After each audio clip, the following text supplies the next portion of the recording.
수험생 여러분 안녕하세요. 수정쌤입니다.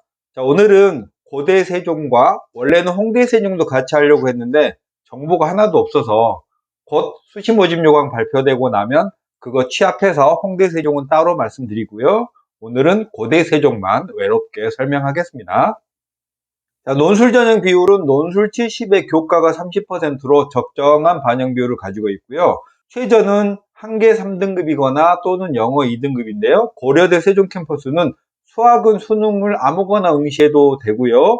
과학은 필수 응시해야 됩니다. 그리고 과학을 만약에 반영한다면 두 과목 평균이니까 과학 반영한다면 꽤 높은 거고요.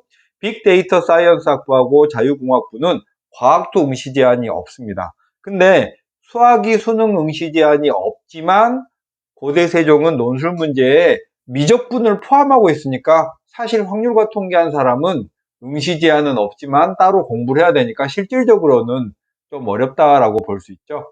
두 번째 교과 반영 방법은 국영수 사과를 반영하고요. 공통과 일반 선택 과목을 90%, 진로 선택 과목을 10%만 반영하고 전 교과를 반영해요. 요즘 진로 선택 과목 반영하는 대학은 아직 많지는 않은데 고대 세종은 그렇게 반영을 하네요.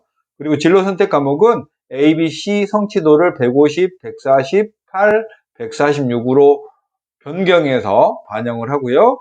등급별 배점은 전형 총점이 500점일 때 교과가 150점이 전체 만점이잖아요. 1등급, 2등급, 3등급, 4등급, 5등급, 6등급까지는 1점 차로 쭈루룩 내려가니까 전체 500점 총점에서 논술이 350점, 교과가 150점인데 교과 등급 간 실제 점수 차는 1점이에요. 그러면 논술이 350점이니까 여기에 대부분의 무게중심이 쏠려 있고요. 5등급하고 6등급은 1점 차 정도 되니까 여기도 내신이 거의 의미가 없다는 거죠. 논술 잘 보면 모든 건 다 커버가 되는데요. 고대 세종은 7등급도 지원하는데 전혀 이상이 없고요. 8등급도 지원하는데 크게 불리하지 않을 것 같아요. 다른 데는 7등급, 8등급으로 내려가면 격차가 점점 벌어져서 사실상 지원하지 말래 라는 의미가 들어있어요. 다음에 논술 출제가 중요한데요. 시험 범위가 수학원, 수학2 미적분이어서 수학인 고1의 수학이 당당하게 시험 범위의 일부를 차지하고 있다는 거예요. 그래서 작년에 2022학년도 기출문제에서도 고1의 수학이 단독으로 한 문제 이상 출제됐다는 점이 특이한 점이고요. 평가 기준이 있고 문제 형식은 수학을 8문제 보고 90분이니까 한 문제에 10분 정도 배정됐으니까 상당히 바쁜 대학인 거죠. 네 번째 출제 예상은 고대 세종은 수능형 모의고사나 수능 기출 문제뿐만 아니라 교과서의 증명 문제도 낼 수 있고요. 고1의 내용들도 출제될 수 있으니까 다른 약수령 대학보다 좀 넓은 대학인 거죠. 그리고 350점 만점에서 각 문항당 20점, 30점, 50점의 배점으로 문항별 배점이 다른 것도 다른 약수령 대학과의 차이점인 거죠. 나머지는 기출문제 분석하면서 보시겠습니다. 고대 세종 약수령 논술 기출문제 분석하겠습니다. 고대 세종은 수원대나 가천대나 서경대는 완벽하게 수능형 문제의 레벨 2 정도 3점이나 4점짜리 초반 혹은 2점짜리도 들어간다고 했었죠. 그런데 고대 세종 캠퍼스는 약수령 논술이라는 말에 약간 무색하게 그냥 수리 논술에 더 가깝습니다. 물론 일부 출제는 수능 특강 같은 EBS 교재를 발췌하거나 약간 수정해서 출제하는 내용도 8문제 가운데는 서너 문제가 있긴 있는데요. 다른 약수령 대학과 다른 거는 고1에 우리가 오래전에 공부해서 잊었던 내용들이 딱 단독으로 출제될 수도 있고 증명형 문제가 출제될 수도 있어서 수원대, 가천대 같은 순수 약수령 대학과는 좀 다른 오히려 일반적인 논술에 더 가깝지만 쉽긴 좀 쉬운 그런 느낌이에요. 그래서 고대 세종 캠퍼스는 논술 준비를 따로 조금 하셔야 됩니다.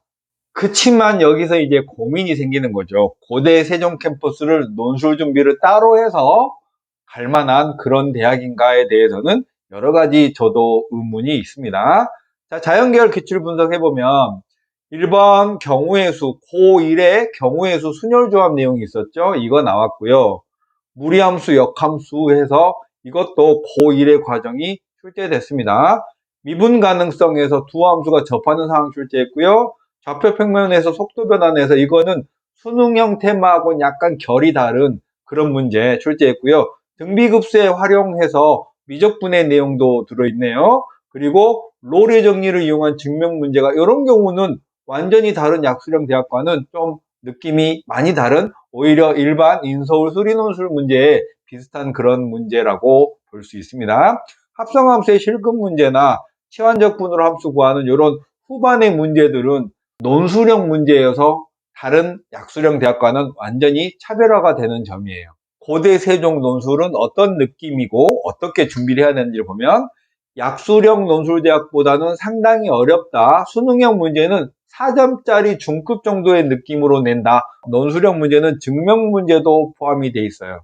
나중에 설명드릴 한국기술교육대하고 난도가 상당히 유사합니다.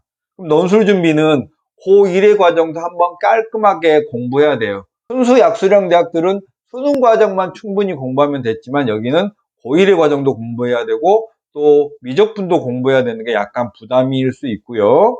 쉬운 수리논술 정도의 준비가 약간 필요하다라고 말씀드릴 수 있습니다.